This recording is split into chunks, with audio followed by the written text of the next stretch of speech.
So John, what other types of problems keep you awake at night or have a tripwire effect on your practice? Well, I mean, let's go back to black swans and what happens when bad events happen, because that's really, I'll talk a bit about how I look at law in this context. But the concern that I have is that, you have a bad thing happen, whether it's expected or not, but a bad thing happens.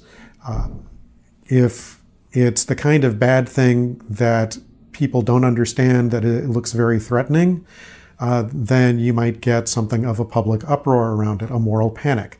Oh no, horrible things are happening in the world and we don't understand them. I would say, in the recent election, whatever the details of how our election was interfered with, that's properly set off something of a moral panic. Now, that's actually probably called for because that's an existential threat to a democracy, and unless we figure out what to do about it, we've got a real problem. But you can get moral panics over much less major things. Teenage hackers used to be the source of moral panic way back when. It's like those are the good old days. Those are the old days. That's right. But I remember when we need to bust the 18-year-olds because they figured out these things that make adults very, very nervous because the adults don't understand them. But if that happens, if it starts hitting the papers, then you get calls for we must do something. And what is it that legislators and regulators know how to do? Laws. Right.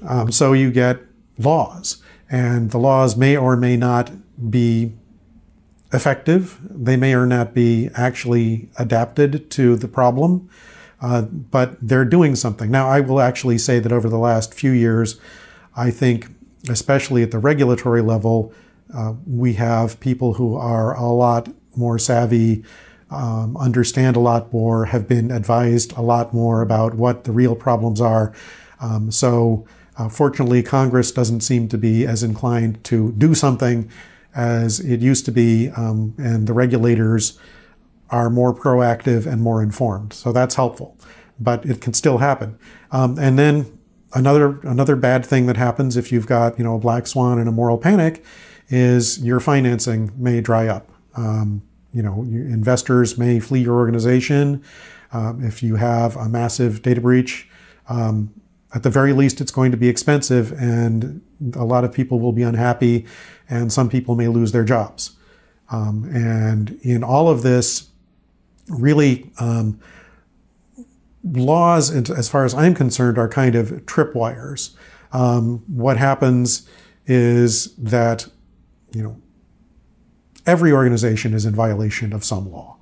And while I've just said that I think that the regulators are doing a much better job, I also think it's the case that you can still take most laws, for example, the HIPAA security regulations, Federal Trade Commission security regulations, and if you were to do a rigorous audit of any organization subject to those, you would find that even a very competent organization is in violation of something. Therefore, if your organization has had a black swan event and there's a moral panic around it, if a regulator wants to do something, they can penalize you.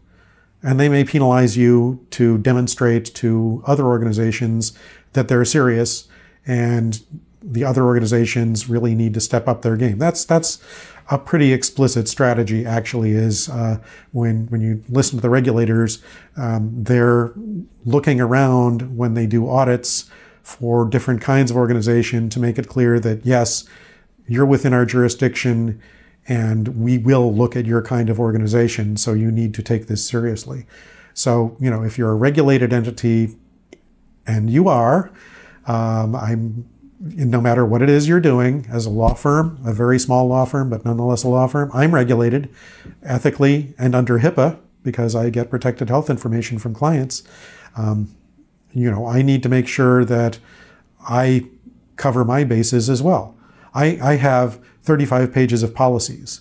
My office is about 8 feet wide by 12 feet with one person in it and 4 computers. But I need to have policies because the law says that I do, so I do that.